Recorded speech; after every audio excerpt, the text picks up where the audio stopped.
Lorsque l'on est enfant, on ne se préoccupe pas vraiment de l'endroit où nos parents nous emmènent. C'est bien des années plus tard que l'on comprend pourquoi ils choisissaient ces endroits pour nous.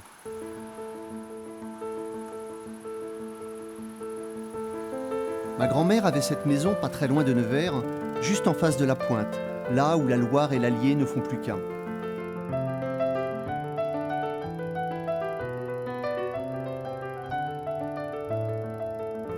J'avais 10 ans, je jouais sur la plage pendant que mon père pêchait dans les eaux voisines.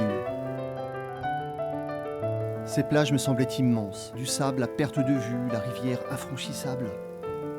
Ces lieux fantastiques étaient pourtant incroyablement vides. Où étaient donc les gens ?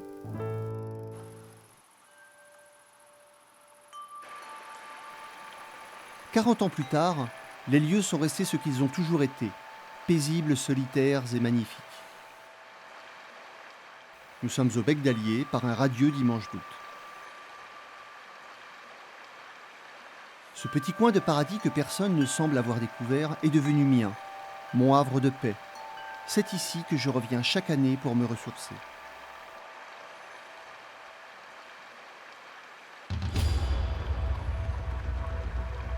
Ces lieux grandioses et mystérieux, nous ne savions pas si nous devions les aimer ou les redouter. Nos parents nous mettaient en garde contre les courants qui entraînent, les bancs de sable qui s'effondrent, les remous qui bousculent. Nous devions être vigilants.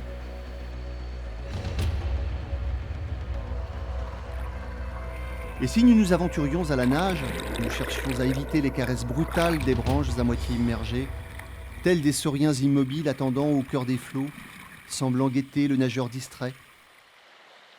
Il nous fallait apprivoiser ce coin de nature pour mieux en faire partie.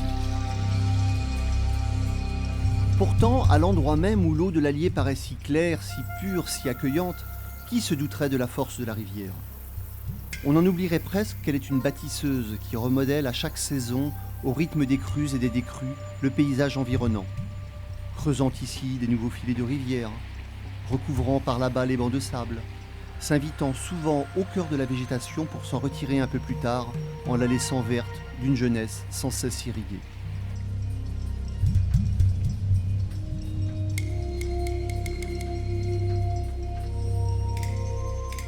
C'est lorsqu'il dépasse les bornes, quand l'Allier veut se faire plus important que la Loire, que rien ne va plus.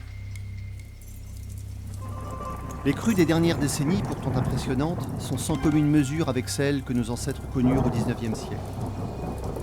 Celles de 1856 et de 1866, élevant le niveau de l'Allier à près de 5,50 m, sont toujours consignées dans les registres préfectoraux. À cette époque, il ne s'agissait pas de caves inondées, mais de maisons emportées, de marchandises perdues, de professions sinistrées. Le Bec était un village de mariniers.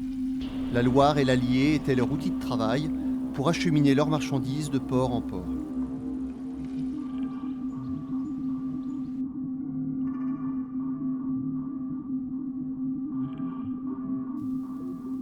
Quelques témoins de l'histoire, sous forme d'inscriptions sur les cheminées, de girouettes qui surplombent les toits,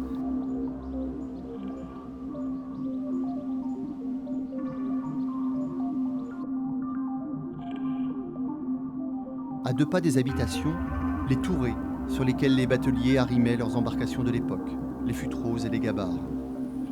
L'eau était alors toute proche de la route.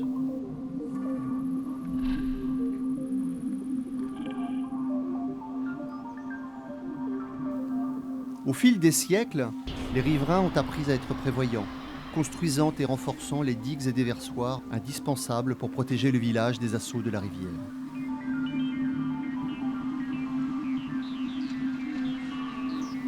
L'eau est partout dans ce site aujourd'hui protégé.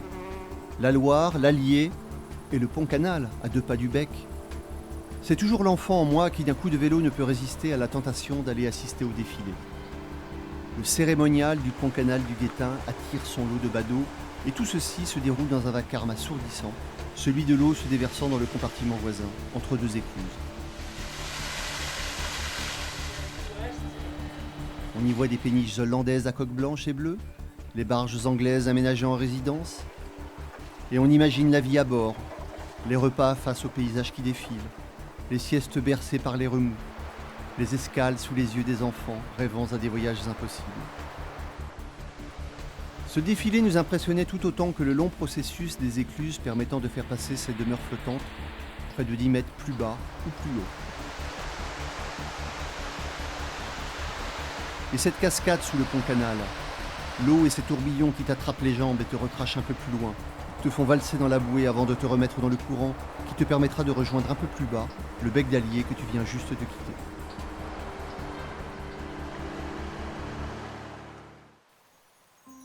À 2 pas de là, des eaux paisibles nous invitent à des promenades pédestres et roulantes sur les voies vertes qui bordent le canal. C'est le point de départ de la Loire à vélo, itinéraire cyclotouristique qui s'étend sur 800 km jusqu'en Loire-Atlantique.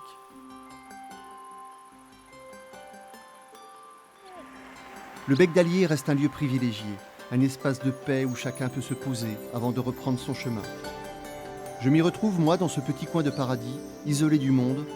Je redeviens l'enfant qui regardait l'eau jouer avec le soleil, tout en contemplant l'étendue des plages solitaires. Je suis chez moi. Je m'endors encore aujourd'hui en célébrant les ciels de feu, ceux-là même que contemplaient en ces lieux les mariniers du bec 2 siècles plus tôt.